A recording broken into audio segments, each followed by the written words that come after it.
कट्टरपंथी कितने प्लानिंग से आए थे, इसका अंदाजा आप इसी तस्वीर को देखकर लगा सकते हैं। जब डेली स्टार के दफ्तर में आग पर काबू पाया गया तो जिहादी दोबारा डेली स्टार के दफ्तर में घुस गए और जो बच गए उसे भी तोड़ डाला।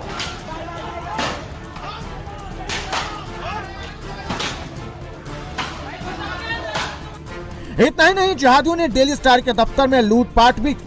जो लैपटॉप और साउंड बॉक्स जैसे सामान मिले वे लूट कर अपने साथ ले गए। जिहादियों के टारगेट पर सिर्फ डेली स्टार अखबार ही नहीं था, बल्कि बांग्लादेश का सबसे बड़ा अखबार प्रथम आलो भी था और दूसरे अखबार के पत्रकार भी थे। प्रथम आलो के दफ्तर में भी तोड़फोड़ और आगजनी की गई। ये तस्वीर ढाका के प्रथम आलो के दफ्तर के बाहर की है, जहां बड़ी संख्या में जिहादी पहुंचे और पहले नारे तकबीर की नारेबाजी की।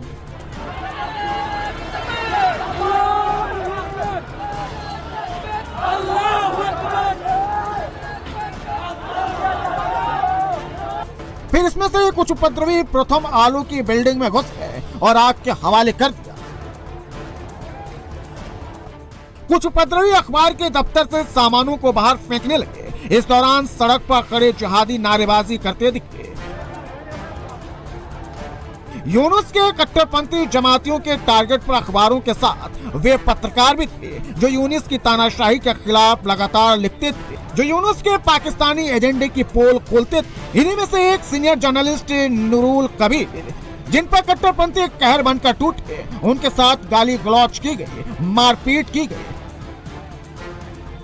बांग्लादेश में यूनुस के जाहिल जमातियों ने न सिर्फ प्रेस की आजादी पर हमला बोला, बल्कि पूर्व प्रधानमंत्री शेख हसीना के घर पर भी धावा बोल दिया। शेख हसीना के घर को आग के हवाले कर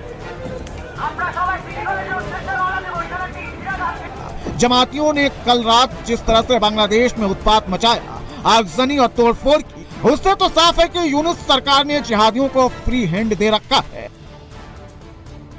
अब सोचिए कि सड़क पर प्रदर्शनकारी अपने साथ बुलडोजर लेकर चल रहे थे। यह तस्वीर बांग्लादेश के राजशाही की है, जहां कट्टरपंथियों का बुलडोजर शेख हसीना के खिलाफ चल रहा है।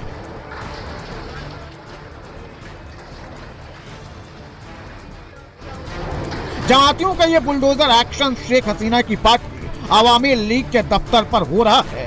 अवामी के दफ्तर को मिट्टी में मिलाया जा रहा है, दफ्तर की बिल्डिंग को ध्वस्त किया जा रहा है, लेकिन कहीं भी यूनुस की फोर्स नहीं दिख रही है। कहीं भी जमातियों को रोकने की कोशिश नहीं की जा रही है। जमातियों को जहां मन किया वहां बुलडोजर चलाया और जहां इच्छा हुई उसे आग के हवाले कर दिया।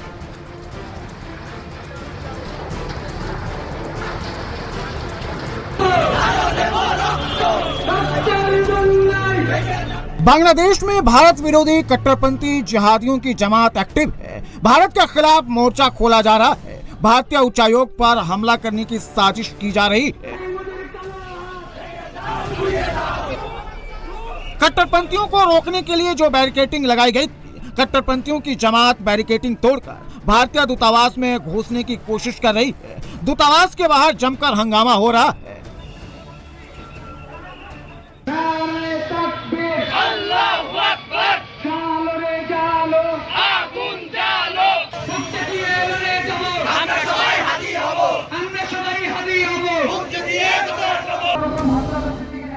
भारत विरोधी जिहादियों की भीड़ अचानक बांग्लादेश के राजशाही में मौजूद भारतीय सहायक उच्चायोग पर हमला करने पहुंच गई। उच्चायोग को सैकड़ों कट्टरपंथियों ने घेर लिया। भारत विरोधी नारेबाजी शुरू हो गई। जय भारत घुरिए दाओ, जय भारत घुरी पाले, जय भारत घुरी पाले, जय भारत घुरिए दाओ।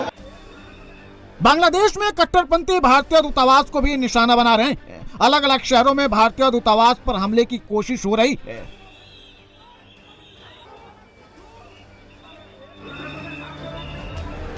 सुरक्षा को देखते हुए बांग्लादेश के राजशाही और खुलना शहर में भारतीय वीजा सेंटर बंद कर दिए गए हैं। राजशाही में भारतीय सहायक उच्चायोग के बाहर कट्टरपंथियों ने जमकर उपद्रव किया, तोड़फोड़ की, दूतावास में घुसने की कोशिश की और इसी के बाद भारत सरकार ने सख्त कदम उठाते हुए वीजा सेंटर को बंद कर दिया।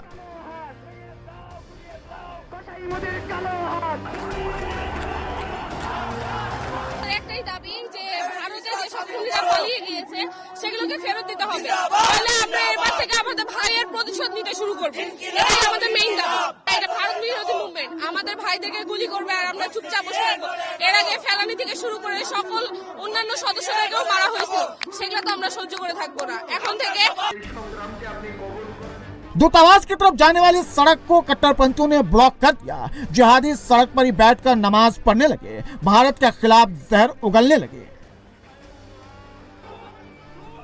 बांग्लादेश में लगातार तीसरे दिन एंटी इंडिया प्रोटेस्ट जारी है। 17 दिसंबर को ढाका के गुलशन में भारतीय दूतावास पर कट्टरपंथियों ने हमले की कोशिश की थी, तो 18 दिसंबर को राजशाही में भारतीय सहायक उच्चायोग के बाहर इस्लामिक जिहादियों ने हंगामा किया। তারা সবাই জুলাই যোদ্ধা। আমরা চাই আমাদের জুলাই আমরা যেভাবে পেয়েছি, আমরা এই দেশে কোনো অরাজনৈতিক কোনো কিছু বা ভারতপন্থী কোনো কিছু আমরা দেশে চাই না। আমরা নিজেরা সকলে যুদ্ধ করে সংগ্রাম করে আমরা এই দিনটা পাইছি। আমরা চাই না যে যে খুনি পালাই গেছে সে আবার ভারতে বসে থেকে আমাদের দেশটাকে মানে চালাক, সে ওখান থেকে কন্ট্রোল করুক আমাদের দেশটাকে, এটা আমরা কখনোই চাই না। पिछले 36 घंटों में बांग्लादेश में भारत के 4 राजनयिक ठिकानों पर हमला हो चुका है। पहला हमला ढाका में भारतीय उच्चायोग पर करने की कोशिश की गई। इसके अलावा राजशाही में भारतीय सहायक उच्चायोग, खुलना में भारतीय सहायक उच्चायोग और चटगांव में भी भारतीय सहायक उच्चायोग पर हमले की कोशिश की गई। जिहादियों की भीड़ भारतीय दूतावास पर हमले की कोशिश की और एक एक ईंट उखाड़ने की गीदड़ भभके भी थी। এই পদক্ষেপগুলো নিতেই থাকে। পরের বার আমরা আসবো, সবার হাতে থাকবে খুন্তা কুড়াল, একটা ইট অস্ত্র রাখা হবে না এখানে। বাংলাদেশ থেকে ভারতের সকল হাই কমিশনারকে উচ্ছেদ করে বাংলাদেশে বিতাড়িত করে দেওয়া হবে। पुलिस कट्टरपंथियों को जहां रोक रखी है, यहां से भारतीय दूतावास महज 50 मीटर की दूरी पर है। भारतीय हाई कमीशन के ऊपर अटैक करके बांग्लादेश की कट्टरपंथी जमात भारत को डराने की कोशिश कर रही है।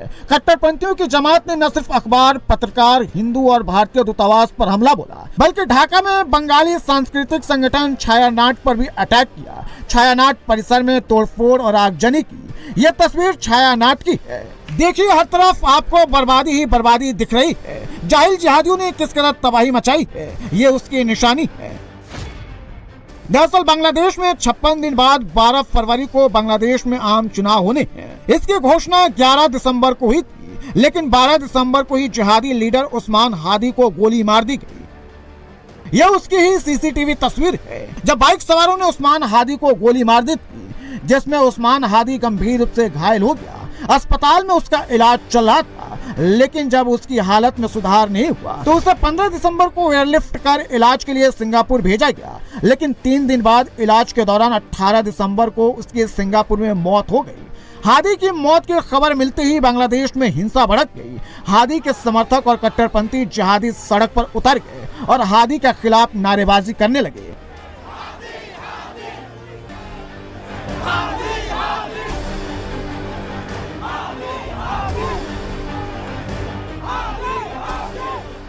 जगह जगह आगजनी और तोड़फोड़ होने लगी। हालात बेकाबू हो गए।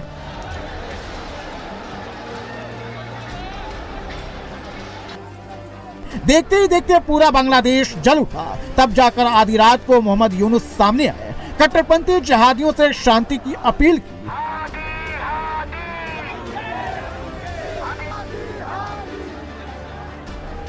हादी के समर्थन में एक दिन का राजकीय शोक का ऐलान किया और दोषियों पर कार्रवाई का भरोसा दिलाया। এই নৃশংস হত্যাকাণ্ডের সঙ্গে জড়িত সকল অপরাধীকে দ্রুত আইনের আওতায় আনা হবে এবং তাদের বিরুদ্ধে সর্বোচ্চ শাস্তি নিশ্চিত করা হবে। এই বিষয়ে কোনো ধরনের শৈথিল্য দেখানো হবে না। আমি দেশের সকল নাগরিকের প্রতি আন্তরিক আহ্বান জানাচ্ছি, আপনারা ধৈর্য ও সংযম বজায় রাখুন। আইন শৃঙ্খলা রক্ষাকারী বাহিনী ও সংশ্লিষ্ট সংস্থাগুলোকে পেশাদারিত্বের সঙ্গে তদন্ত কার্যক্রম পরিচালনা করে সুযোগ দিন। ভয়, সন্ত্রাস কিংবা রক্তপাতের মাধ্যমে এদেশের গণতান্ত্রিক অগ্রযাত্রা কেউ থামাতে পারবে না। আগামী দিনগুলোতে আমাদের সবাইকে ধৈর্য, সংযম, সাহস ও দূরদর্শিতার সঙ্গে এগিয়ে যেতে হবে, যাতে নির্বাচন ও ও গণতন্ত্রের শত্রু ফ্যাসিস্ট সন্ত্রাসী অপশক্তিকে চূড়ান্তভাবে পরাজিত করা যায়। ধৈর্য ধারণ করি, অপপ্রচার ও গুজবে কান না দিই। बांग्लादेश में शेख हसीना के समर्थक डरे हुए हैं, हिंदू सहमे हुए हैं, क्योंकि आज शाम फिर हिंसा भड़क सकती है। जिहादी आज फिर हिंदुओं की जान ले सकते हैं, क्योंकि आज शाम तक उस्मान हादी का डेड बॉडी सिंगापुर से बांग्लादेश लाया जाएगा।